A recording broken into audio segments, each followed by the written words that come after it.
always look forward to our once-a-month visit with Congressman Ron Paul. He's got to go in 14 minutes. I got my atomic clock to a key vote. Got to be in a committee room, so he's with us now. I'm going to move quickly.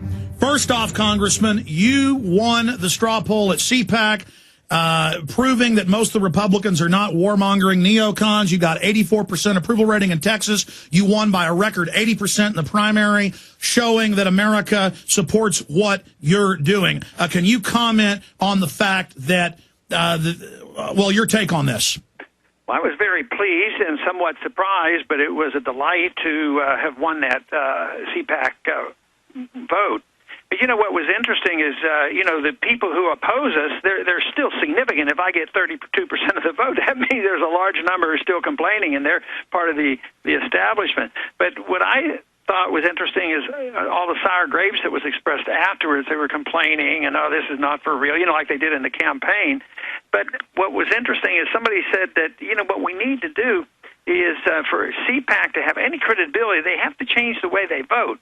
So somebody made the suggestion that nobody under 25 would be allowed to vote, which means, and you know it too, that there are a lot of young people who are interested in what we're talking about, and I think that's fortunate. The next generation is not later on, but currently they're inheriting this mess. So I'm delighted to talk to young people. But this whole idea that the people who don't like us challenging the status quo say, well, let's not let them vote next time. But I think that there's a lot of people who are coming our way every year. And in the last 2 or 3 years that there's been tremendous growth in our movement, and that makes me very encouraged.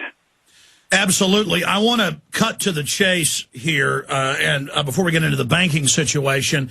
A few months ago, you were speaking at a Campaign for Liberty event, and you threw the gauntlet down, as you did back in the 80s in some videos I've seen. You said we've had a CIA coup in America. They're bringing in the drugs. Most people don't know in 96, the CIA Inspector General before Congress admitted that.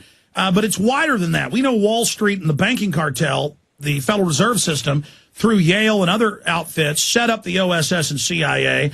And you came right out and basically said, this is our illegitimate government. And that ties into the banks engineering the financial collapse, now saying they're getting ready for an even bigger collapse sometime this year in a constitution of the world run by the banks, as Gordon Brown and others called for. Can you specifically speak to who runs the coup, who they are, and how we remove them? Because by openly coming out and really telling it like it is, we can cut to the chase. Well, I have trouble naming names because I don't know all the names, but the one thing I can verify is that the people who should have responsibility for our national security and intelligence gathering, the U.S. Congress, they have no idea what's going on, and that's the real problem.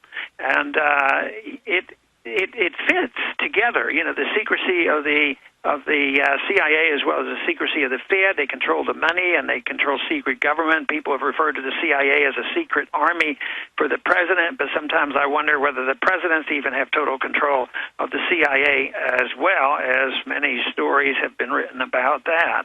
So it's something that I think the American people have to realize.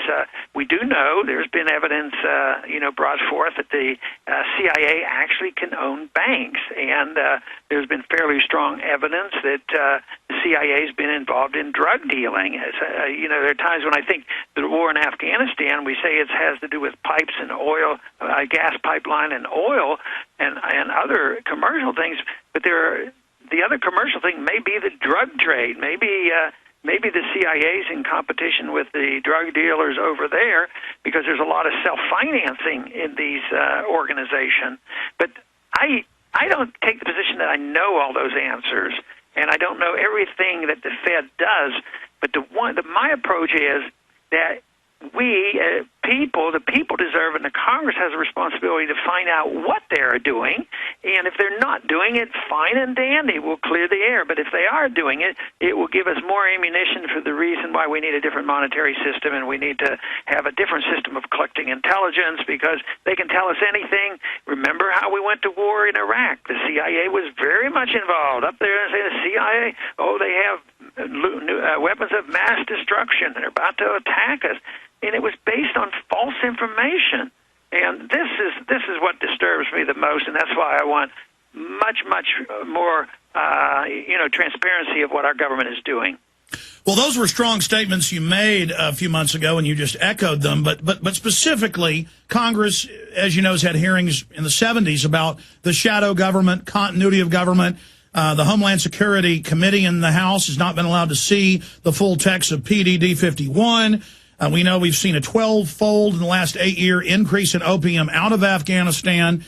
We know that 2 years ago, a CIA aircraft that had been used for torture flights crashed in Mexico with pure cocaine, 3.5 tons, meaning coming directly from the source, uncut.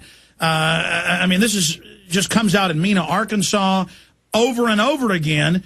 And so when you talk about a coup over America, how do we ever ferret this out and remove it? I mean, do we start, as you've been calling for, an audit of the private Federal Reserve? Yeah, it won't happen until the people become really outraged. They are growing in their outrage, but it has to translate into different ideas and different respect for the Constitution, different people up here, and we're in the midst of this transition. And as the crisis worsens, you know, the real challenge is will we end up with a dictatorship, or are we going to have people who are demanding, you know, a republic and open government? And that might take another 10, 15 years to determine. But in the midst of a crisis, it's the worst time to present our views. So that's why we have to do our best to get as many people to agree with us as possible, so that in the rebuilding that we have some ideas about what the monetary system should be like and what our foreign policy ought to be like, which means that if we had a proper foreign policy, the incentive to have this